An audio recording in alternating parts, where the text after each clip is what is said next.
Hello, hello, hello. My name is Moyo Adigun, and this is the Redacted Nothing Show.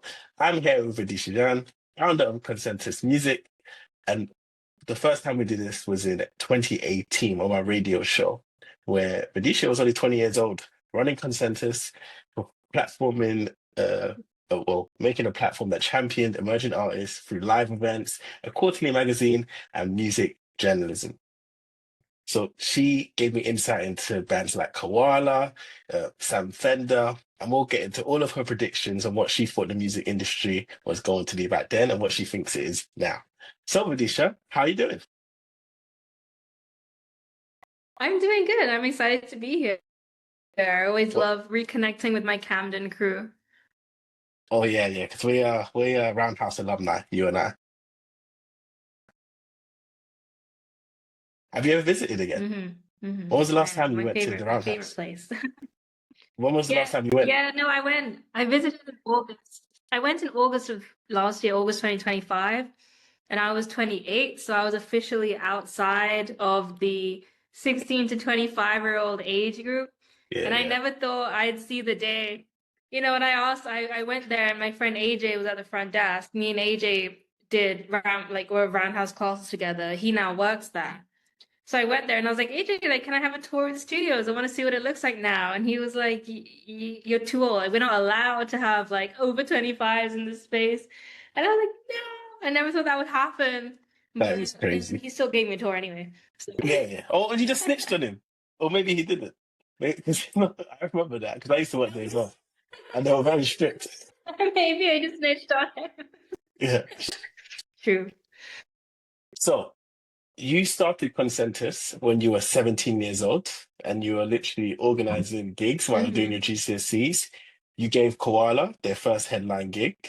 You put Sam Fender on Yeah. your magazine cover back in May 2018. You were running events, doing photography, the magazine, music journalism. You've done so much. So where is Concentus now? Let's start with that. So I stopped Concentus in 2019. I had done it for like 4.5, 5 years at that point, and I felt like um it was getting a little stagnant for me. It was kind of just like I was very kind of outgrowing writing, but I absolutely loved content. Like I love photography and video. So I did the thing where I moved to LA and I just like pursued doing content and visual art.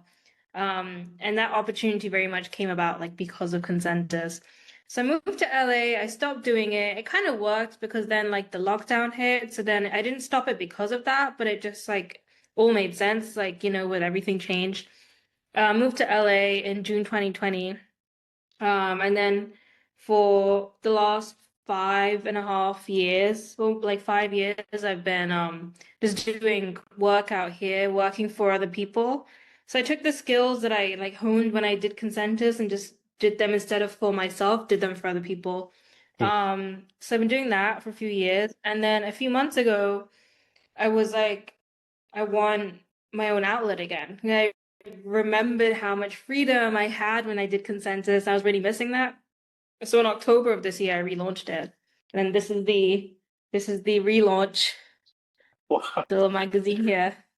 This that is so cool. this one just came out October Uh, of this year, oh, and last year. I yeah, October of last year, yeah. And I relaunched it though a bit different, like still the same concept of like pushing emerging artists and like using photography and content, but it's very much steering away from journalism now. Mm, There's still a bit of writing, but I look at it more as like curation, kind of like art galleries. Like, when you go to an art gallery and there's like an introduction, there's like a piece of text underneath the painting, and it's yeah. like curatorial text. So it's more like information to put the piece of art in context as opposed to like a review. So that's what I've kind of done. Relaunch Consensus is that kind of like the art gallery setup rather than Mm, the journalism setup, but I'm using the medium of a magazine because it's portable and tangible and you can give it to anyone you meet. yeah. So I've kind of merged these various mediums and relaunched it as like a content only platform. So it's like only visual and digital media. So something people can have in their hand as well. So, because I remember you said that you'd never wanted Concentus to become your full-time job. Is that one of the reasons you stopped doing it? Do you think it was just taking so much of your time? Yeah, it just went out of control, which is a good, it sounds like a good problem kind of thing because Mm. like I'm very aware like people, people dream to have their own platform. It's kind of ironic because now I actually do want it to be my full-time thing. And What? now it's, I can't really just pick up where I left off because it's been 6 years. So it's Yeah. like a little bit of a, and it's funny because I remember 5, 6 years ago when it was so easy and because it was like, yeah, taking up so much of my time and it was just my full-time thing without even trying. Um, and it just, yeah, it just went out of control. And I think I was just too young to have that kind of success. You know Yeah. what I mean? It was like there was a lot of other things in the world I wanted to explore. And at that time, being like 20 years old and having this platform was like overwhelming and it was actually taking me away from like a lot of the things I wanted to do. But now I've come full circle when I've done those other things, and now I'm like, Mm. well, Concentus was the best thing I've ever done, so I'm gonna go back to it. So It's like a yeah. coming home moment. Like you're like, this is what I've always wanted to do anyway. Yeah, I think so. I think it was like, but I think it's good. I needed to see what else was out there, And I think like when I had Concentus, it was really difficult because then it was almost like a conflict. It was like I couldn't really get jobs working for other artists because it's like, well, is this for your own platform or is Yeah. this for their platform? Like there was always that ambiguity. So the way I got out of it was I just stopped the platform and then everything I did was like unambiguously like for the contract, for the job. I would get photo passes to concerts just because they wanted photos and I didn't have to like go home and write a review afterwards, Mm. which I really didn't like doing because it's like I was really there for the art and the visuals, and then like writing the review was just like the thing I had to do to get the photo pass. Yeah. So I was like, what if I just restructure my life so I just get the photo pass without the journalism? And so like stopping Concentus allowed me to do that and then allowed me to come back to Concentus in that same way. Yeah. And not feel forced like you had to come back as well. You came back on your own terms. You came back when you wanted to as well. Yeah, exactly. It was nice because I've tried, last year in 2024. I keep saying last year. It was in January, Yeah. so Yeah. I'm Yeah. still in 2025. But in 2024, I tried to start another platform actually, called Mirror Club, and it wasn't like a content platform, but it was like events. And I found that because it was a brand new platform and there was no like substance to it, that it was like had no credibility, it had no track record, even though I was behind it. Mm. So my credibility carried some weight, but the platform in and of itself had no like credibility because it was brand new. And I was struggling to like have it take off. And it was supposed to be just events, like that was it, just like events and content for artists. And then I was like, why am I struggling to like get this new platform credibility when I have an When existing you've done it platform that before. has so much credibility, Yeah. like off the bat. So even though it's a relaunch and even it's been a 6 year hiatus, it's like still has credibility because of those like artists who are now winning awards and selling out tours and things. So It, it's this is a like I was great, like, it's a great segue onto the next section, yeah, just about the yeah. credibility you built and the artists you're talking about. Because I wanted to ask you some questions around on my show. I used to ask people like to bring in music, so they had like five artists that they wanted to use within the different sections of the show and their songs. Do you have any idea what those artists were? I vividly remember saying that I think Sam Fender is going to win a Brit Award. And I think literally 3 months later, he won a Brit Awards. So I So was, yeah, that was fun. the the exact prediction was Sam Fender's going to win a Brit Award in 2020/2021, and he won it in 2019. So you were wrong technically. Technically, I'm not going to hold you to it, but if we'll be I was specific, too and he's right. I was too right. He won yeah, even sooner than I was and trying he's to be modest. I was like, he could win like tomorrow. I wouldn't be surprised. But yeah, he was and he still brand won. new. He's still He won three altogether. So. like technically. Yeah. So the other artists that you mentioned were Susie Woo, Got Girl, Jay Bird, and Koala as well. And Okay. I'm guessing, have you Susie. worked with all of the different bands or artists? So Susie was a Roundhouse artist as well, Yeah, actually. So on track. Susie, I never worked with her directly, but I did put her on Concentus. She got signed, and I met her out in the US. She was playing at South by, but I haven't seen her in a few years, so can't actually say that I don't know what she's doing right now. But from those people who you mentioned, Koala are the ones who I'm still in touch with. And Koala were actually a big part of my relaunch because it was their 10-year anniversary of being a band. And actually Koala, so again, like shortly after our interview, like Koala got signed to a record label that discovered them from my platform. And so that was really cool. Mm, Um, and kind of showed that Consensus was like, doing what it was designed to do, like connecting these artists to the industry. And they got like a 5 album deal with a major record label, and they stopped after like 1 or 2 albums. So in February 2025 they did like a goodbye tour, like the farewell tour. So they stopped like they ended their like touring career, but they stayed together, and now they're doing other projects together. Like they've started their own live music nights in Camden. Um, Kind of similar to the live music nights I used to do, just like yeah, a small venue, like independent artists, just like creating like, the same people every time. They're doing like management, they're doing songwriting, and so like it's really cool to see like I gave them their first ever headline tour, and then not tour, I gave them their first headline show. And then they yeah, went yeah, on to do album deals, headline tours, and it was just really cool to like have like, and now I've, interviewed them and kind of made a whole relaunch Consentus kind of in tandem with them relaunching themselves too, as yeah. on like the business side. So we've just kind of grown together in like parallel, and it's been really cool.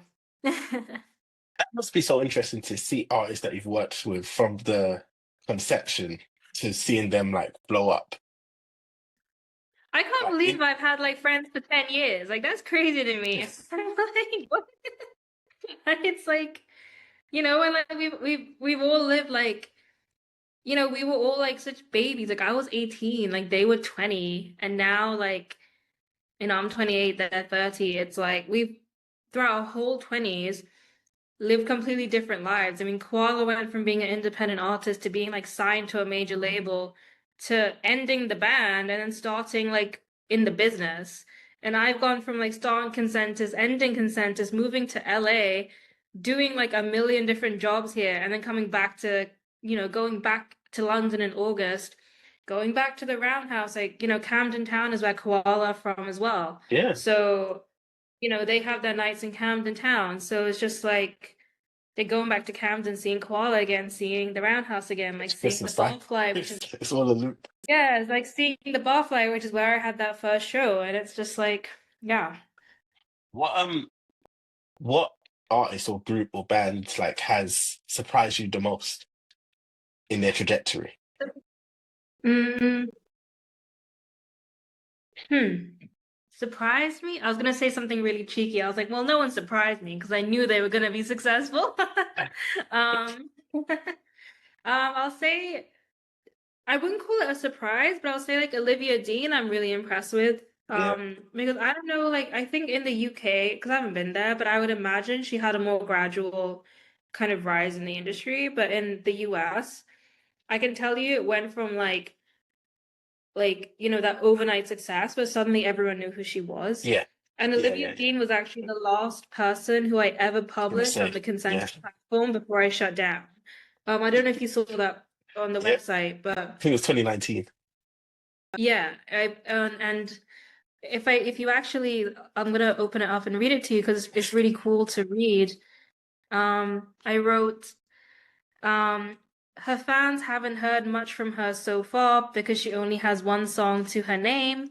Um, but it's such a powerful song that, it let her voice be shared around, picking up momentum from just one track. Um, she's already announced on numerous lineups. She's going to be one of the most popular songwriter pop artists. And I wrote that when she had just one song out in 2019, and I had kind of already shut down Concentus, but I was like, I just have to write like one more Yeah, piece. I have to write like, I was like, I hate writing journalism. Like, I just don't want to like do this anymore. But I was like, there's like something in me. I was like, there's just like one more like artist. Like, I have to write something about Olivia Dean. And then now it's like 7 years later, and she's she's one of the selling biggest artists in the world. she's Olivia Dean. Yeah, So it's like that really surprised me because I mean, I said she's going to be one of the most popular songwriter pop artists in the grassroots scene. And, but now she's one of the most popular songwriter pop artists in the commercial scene. yeah, So that's the trajectory that was like, I'm not surprised because I loved her from day one. But that was like, with Sam, the moment I met him, I was like, he's going to win a Brit Award. yeah, That was like, there was no, but with Olivia, it was like, it's like I loved her, but I'm like, oh wow, like she's famous, So that's pretty cool to see. Yeah. that is, yeah, it's like you should start placing bets because you've got it right like a number of times as well. I want to ask maybe a more difficult question is like, is there anyone who you think didn't reach their potential? Oh, let me go through my blog and see what we got here. I'll say there are a lot of bands that broke up, Yeah, and that's the and thing. It that's might be like, out of their hands. It's not necessarily due to yeah, like talent. It it's could like just that's be I could be think the pandemic.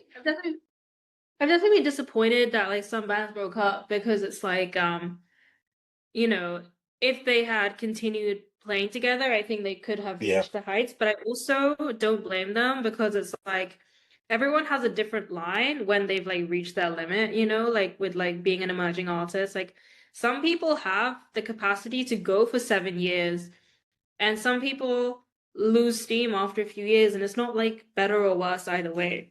yeah, But you know, I mean, just looking through my blog, there's like I mean, one of the last bands I wrote about was called Everyone You Know. They were like a cool, like electronic group. I don't think they play together anymore. Après as well. They kind of got signed around the same time Sam Fender did. I think they broke up. So yeah, a lot of bands broke up. So that's like what I'm sad about. Yeah. yeah. And it happens. Like it doesn't necessarily mean what talent is just Marsicans, unforeseen Marsicans are one of circumstances. my favorite ones. They broke up too. No, exactly, and I get it. Like everyone has, yeah, like I said, like a different line, which is valid. So speaking about predictions, you made some interesting like industry predictions, and I want to see how you think about them today. Are you ready? I'm right. I don't know why I sound scared. I don't Yeah. remember at So all. this is a direct quote, right? So you said with the blog, it's like you use some from last night and the next day. The blog is irrelevant. Features I wrote in December 2017, like you could read today and still get something out of them.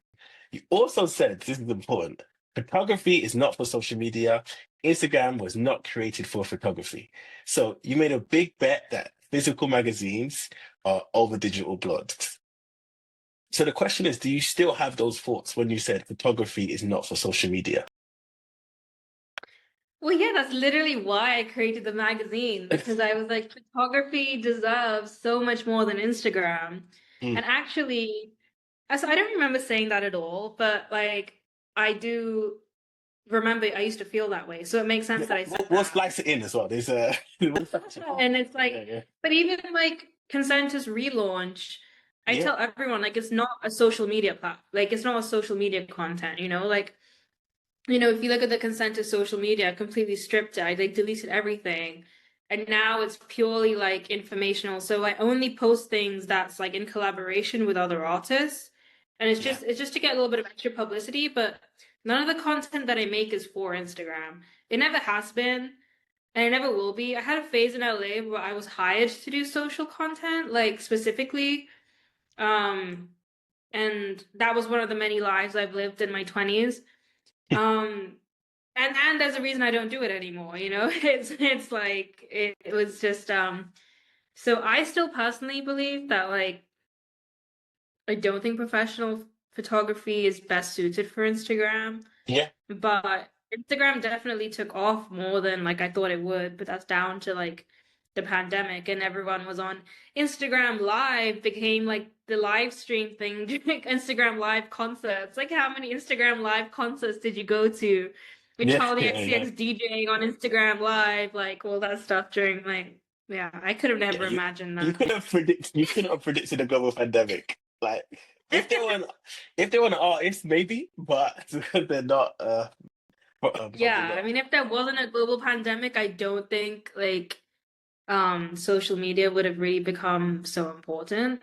And it's kind of becoming unimportant right now. So I Yeah. think that shows like we're all kind of catching up.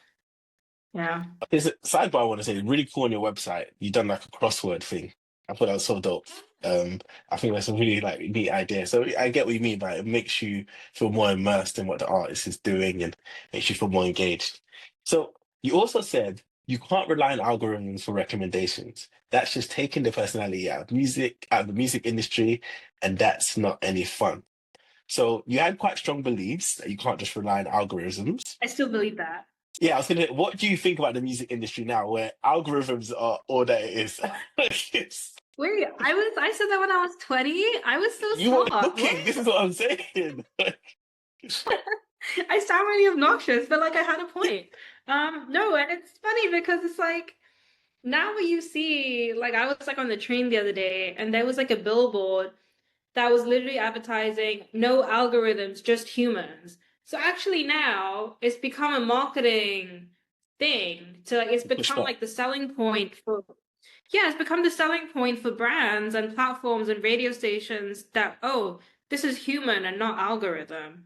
So I still stand by what I said because and it's being reflected now where like it's actually become like the cool thing now, like, oh, there's no algorithms, we're just humans. And that's literally because for that same reason that it's like, you know, there's public trust is important, which is one thing with Concentus. Like I don't take any money from artists or record labels or anyone because public trust is the important thing. It's Mm, like, no, so people like anyone who looks at my platform knows that this content is on there or this artist is on there because I chose them, because like yeah, my personal taste likes them, not because I was paid by a record label to do it, because then that crosses over into advertisement. And then, like, that's really what algorithm is like Spotify.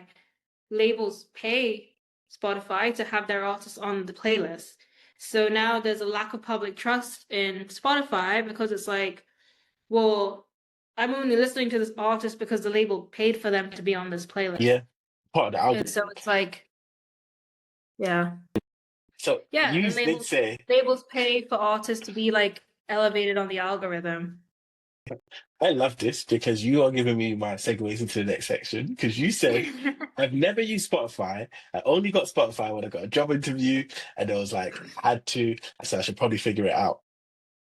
So you said you never use Spotify, you only use CDs. How do you feel about Spotify now? Okay, now I use Spotify I was like gonna more. say, So I'm that using has changed. Spotify. That has changed.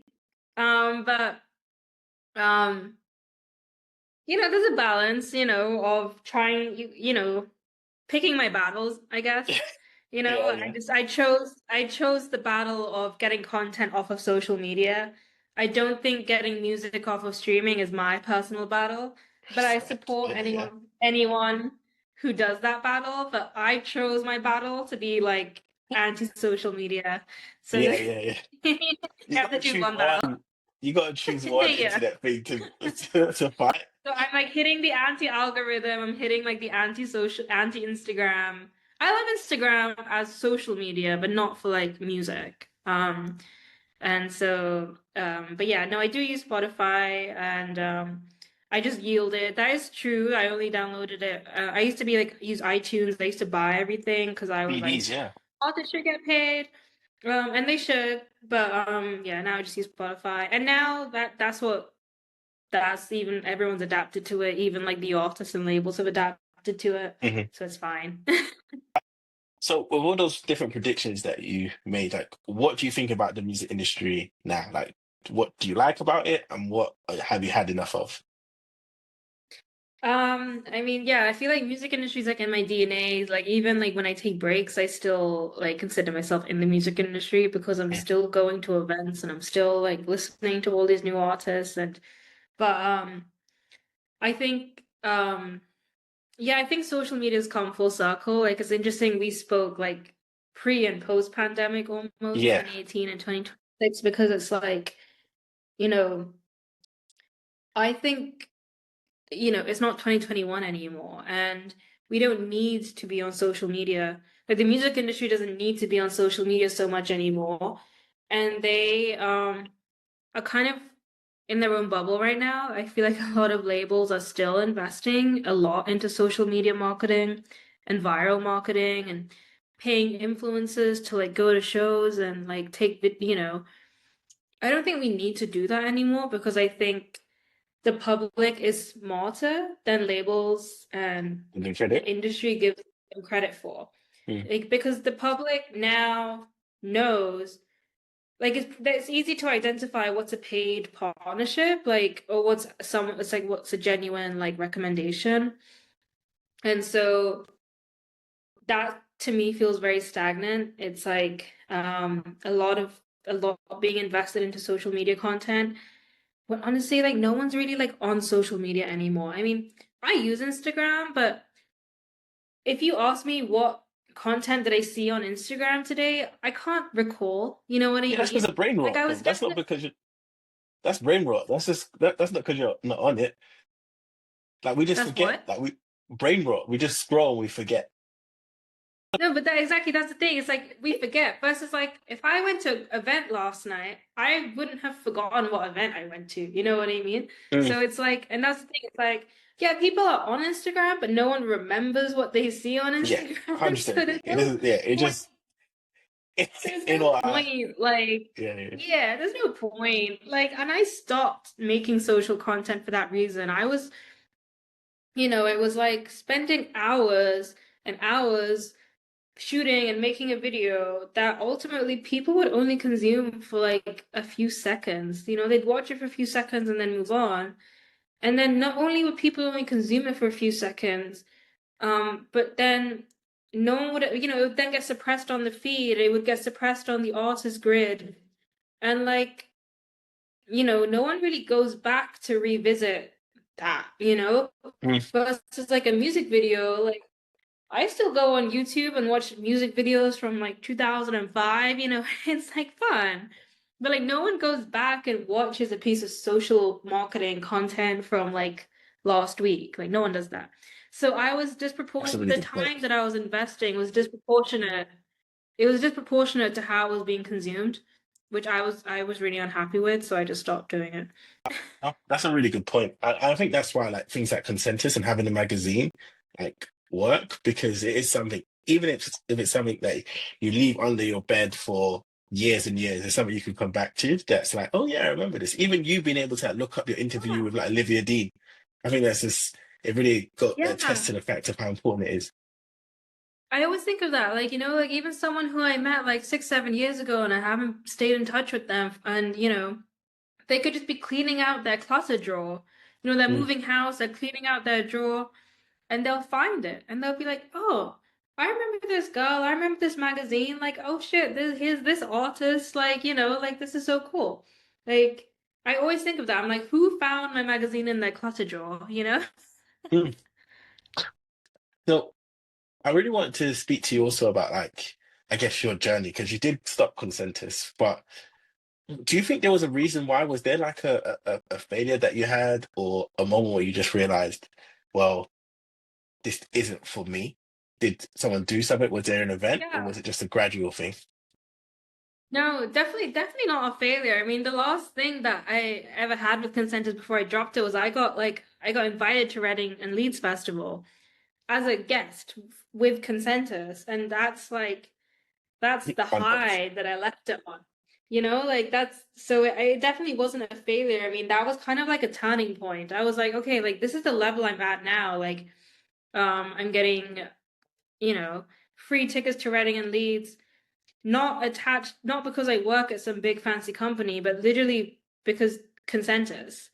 Mm. And so this is the turning point now. It's like if I keep going in this direction, I'm gonna have to like commit to the bit. Like I'm gonna have to like put it was getting to that point where I would have to put all in to doing the platform and kind of doing the journalism thing. And I was getting about 200 to 300 emails a day from people pushing their artists to be on the platform.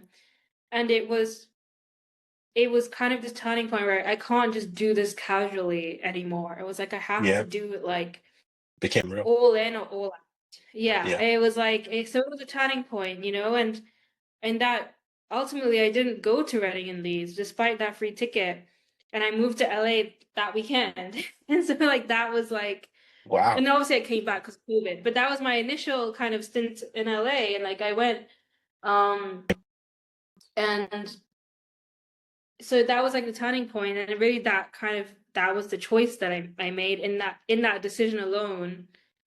That was the choice. I chose to skip the festival and skip the invitation and kind of called it quits. Yeah, And that yeah. was the last. That was it. Just ended. I moved to LA, and I like told myself I was like I'm not gonna do anymore. I was like I'm gonna request photo passes without showing consensus, like without offering to review it. And for a while, the consensus website actually just like went offline, not because like I wanted to like erase my work. I just like forgot it. It just wasn't important to me anymore. And it actually like it wasn't on my CV. It wasn't like the website wasn't live. Like for a couple of years, like it just disappeared. Yeah. And I made a life and a career like without Concentus. As and it's like, but it wasn't like I hate consent. I wasn't having like a Miley Cyrus hates Hannah Yeah, Montana so thing. Like I that's was not. going for a Britney moment because I'm older, so I'm thinking Britney, but Miley Cyrus is good as Yeah, well. no, it definitely wasn't like a Hannah Montana's dead kind of moment. Like it wasn't like that. Like it was just like it put me in a box of like that I didn't want to be in. But to be honest, I look back, and if I continued Consentus, I mean, I was like 10 steps ahead. I mean, I was I mean, like I was like an influencer before the word influencer even existed. You know what I mean? influence Like I existed in was 2018. like, yeah, so I was like people were all, like asking me to push their product in a way, except the product is Yeah. like a musician, right? So it's like, and it's just not what I wanted to do.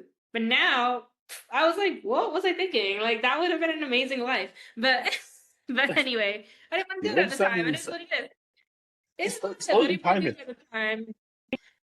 I genuinely thought you left it because it was just becoming too much. Because you are such an advocate. Again, 20-year-old Vidisha, yeah. Listen to what you said. So it was about mental health. You said always do it for yourself. Don't do it for someone else. Maintaining mental health in the music industry. Put your mental health before anyone else. So you were such an advocate, so wise that I kind of thought maybe it just became too much for you. So at a certain point, you're just like, no, I'm going to choose LA, and there's worse dreams to follow. You know? Yeah, no, it wasn't affecting my mental health. Like it wasn't like I wasn't struggling because of consensus from like a mental health perspective. I was struggling from like a this isn't what I want to do with my life, and I was Yeah. very much like that was never the plan, and I was like pushed into it, not by any individual, but just like by the accidental success that I had. It No, get you. was like, and it just went out of control, and it was like being very successful in a field that I didn't want to be successful in. And even now, like I'm so like stern with people like this is not music journalism. Like when I relaunched Concentus, I was very like, this is not music journalism. This cannot be music journalism. Like whenever anyone calls it music journalism, I'm like, no, like this is digital media platform. This is like a art gallery setup. Because when you go to an art gallery, you don't think, oh, art journalism. Like, no, like it's, you know what I mean? So it's like, even like, but because it's of like, the medium, like it's like a tangible like like book with binding kind of thing. Hmm. People like, oh, journalism. And I'm trying to kind of open people's mind where it's like I'm using the format of a magazine, but inside is not a magazine. Like it's a crossword. It's like games. It's like curation of Interactive. like Yeah. photograph, like gallery, and like It's not just it's like interviews. I put like yeah, I got like fan art in it. And if there is any writing, it's either very brief, like informational, like no like review. Like I'm not like this is amazing. It's just like information, like Olivia Dean has sold out these nights at the O2. Like she's supporting Sabrina Carpenter on tour. So it's kind of like informational.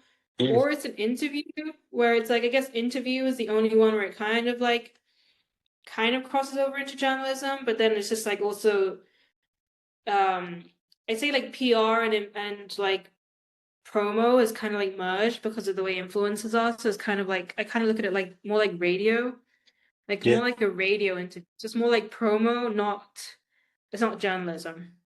So I'm basically like just make sure I'm doing anything other than journalism and then I can enjoy it. Look, I think you bring on a really interesting point of authenticity, right? So you didn't want your calling to be something that you weren't fully like involved in, even though you could have made money from it, even though you could have got fame. Like you were kind of like, well, this still isn't me. This is still not what I want to put out into the world. And you kind of made a decision for yourself. So it's like there is something that's admirable in that, right? Where you're able to go, well, I don't want to be known for this, so I shouldn't do it. I should probably leave that on to someone else whose dream it is to become a music journalist. Hmm. Mm. I I wanted to Yeah. also also speak about like your family because you did mention them in the original interview and their support of your journey. Because you said to them, which is funny, you said that they wanted you to do economics at Cambridge and you wanted to do history at Oxford, which is very, very interesting choice. Just like, what are you gonna do? Yeah, how supportive of they are of like of you dropping Concentus, moving to LA, things like that, and just your career in general. Yeah, honestly, the history of Oxford, I was still kind of being brainwashed into the whole like go to a good uni thing, and like Mm, I needless to say, did not go to Oxford to do history. Like I didn't do that. And so um, yeah, that was definitely like I get it. Like older generations have a very certain like this is how you become successful. Like you have a degree.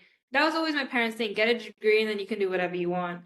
I was like, I don't really feel like I feel like I can do whatever I want without really yeah, without the middle step.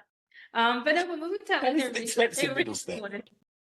That's Yeah, really good to hear. they supported moving to LA. They've always supported me doing the music industry thing. Like they've never had like any kind of objections to that. And like, they both are creative in their own way and like yeah, super supportive. And like, to what you said earlier, so I was like drinking water, but about yeah, like not wanting to do music journalism because it's not authentic to me. It's like, yeah, like I didn't want the thing specifically that I used to say was like, I don't want that to be my relationship to artists, like to review them.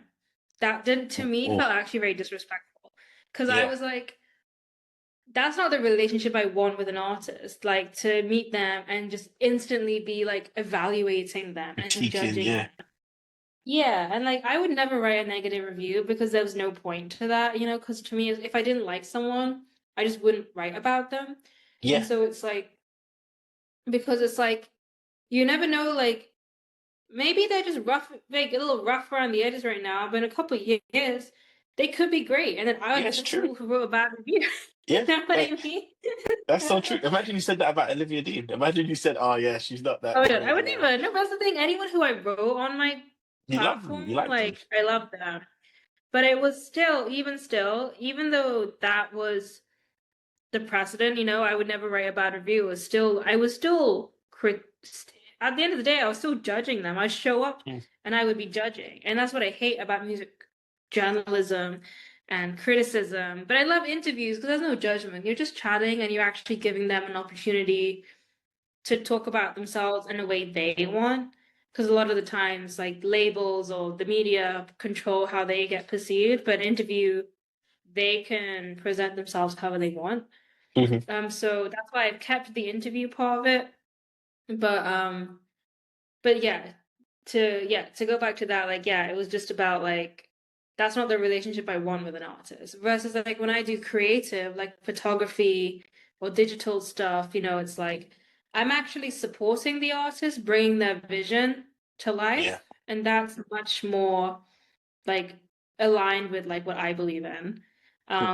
So that was so that was that, and then yeah, so that's why that decision was made. But thank you for saying it's admirable. Like I appreciate I that. think I it's always felt a little silly for like, Consentus could have been really, really well known by now, yeah. if I kept going, but it wouldn't have been in a way that I liked. So And I think that's the most important thing. It's about authenticity, doing what feels right to you. So, yeah. what would you tell the 20-year-old you if you could go back? Um, that you're not gonna be like old when you're 25 and 28, you know? It's Preach. like I think even, even places like Roundhouse, when they give this like 25-year-old cutoff mark, it creates this like, I mean, I was 17 when I started the Roundhouse. So when it's like 16 to 25-year-olds and I'm 17, 25 feels like the end of the It's, journey for me, yeah, yeah, It's yeah. like, that's the end. And so I had this like urgency to be successful, Mhm. and it was working. So I was kind of getting this like positive feedback loop in a Yeah, way. It was like then I get encouraged to be more urgent and I'd get more success. And then anxiety was kind of fueling everything I did. like you're running And out of time. yeah, and then in the last couple of years, I just like stopped feeling anxious. And for a while, I was like, I don't really know how to motivate myself right now because all I've ever known is anxiety was fueling me. And then Hmm. when I and then I was like, wait, what fuels me now? And then, and now I'm kind of in that space. And really, I'd probably tell 20-year-old self to like, just like, yeah, it's like, oh, but even now, I can feel like the 20-year-old me being like, what? No, I'm gonna do this. I'm gonna rush. Like, you can't, She I'm wouldn't not even listen. rush, but I'm not gonna slow down. Why I slow down? I don't know. I don't know. Maybe I would just tell her that she's doing fine. Maybe she doesn't need to do anything differently. Probably. Like, you're doing fine. Do So, everything as you're doing. so what excites you most about like music right now then? Mm, I would say pop music last year, and I mean last year, it's like 2025, 2024, like had its moment, and I loved that. Like, I went to the Grammys live last year, and it was amazing. Like, Billie Eilish opened the show, Charlie XCX closed the show, You had and in the Billie middle, Eilish we on had like, Concentus as well. yeah, I did, yeah, like Yeah, before her debut album, I had her in 2018. 2018. Crazy. I didn't actually even like intend to go to her show. I went to that show to see a different band. And Billy was on the lineup after them, and I was like, well, I'm here, so I might as well just stay for the next artist. The next artist was Billie Eilish, and I literally took those photos out of convenience. I was like, I'm here, I might as Might as well well. just get some extra photos. Yeah. And then they became my most valuable photos. So it's just like it's crazy how like things work out. But And but that's yeah, 20-year-old but I went to the Vidisha. Grammys I know. I went to the Grammys last year. Like Billy was opening, and then Charlie XCX was closing, and then in the middle there was Sabrina Carpenter, Chappell Roan. Like Olivia Rodrigo didn't perform, but she like presented an award. Miley Cyrus presented an award. So like the pop girlies were like with that, and I think like Yeah, yeah, yeah. that is why I moved to LA as well. It wasn't just to get away from like the Consensus box. It was also because like I really wanted to work with pop music, like Consensus is primarily like indie rock and like independent music, Emerging and artists, which yeah. is I also love. I love, but working with commercial pop music was something I really wanted to do.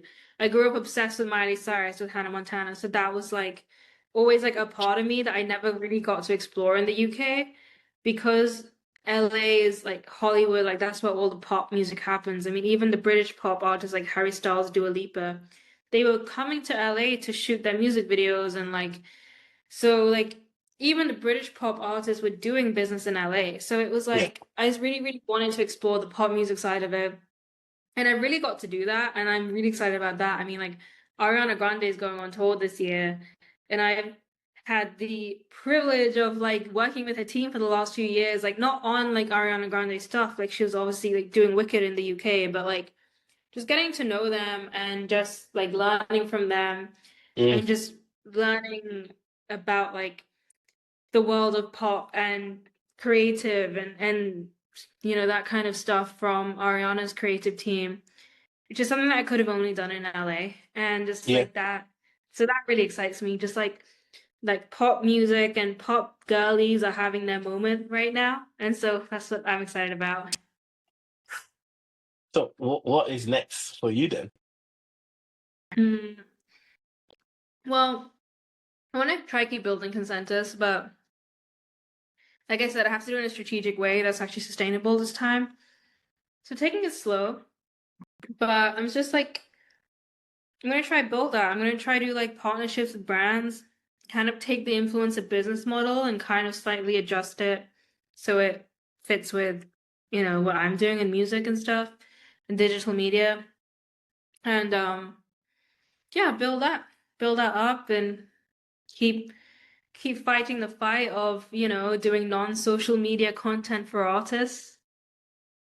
Yeah. I'm sure they appreciate it as well. I I'm mean, sure I they. think a lot, I mean, I don't know, labels and management, I don't think they see the vision yet, you know, but, you know, it's fine. We'll get Well, there. Vidisha, we come to the end of the interview. Thank you so much. So this was Thank you. the It was 20. fun. Yeah, I appreciate it. This was the final Redacted Nothing show. So really interested to get into your bold predictions and see how they came up with the stress test. Good to find out that you were, prophetic or psychic for so long as well. So thank you for coming on. You coming on this show, seeing Vidisha 20-year-old and talking to her, Vidisha 28-year-old and talking to her. It's like the best of both worlds. Thank you. That I was a kind of thank that was you. a Miley Cyrus Hannah Montana reference. I know, Hope you right? appreciate that. Yeah. True. Thank, I didn't even thank make you the so much. connection.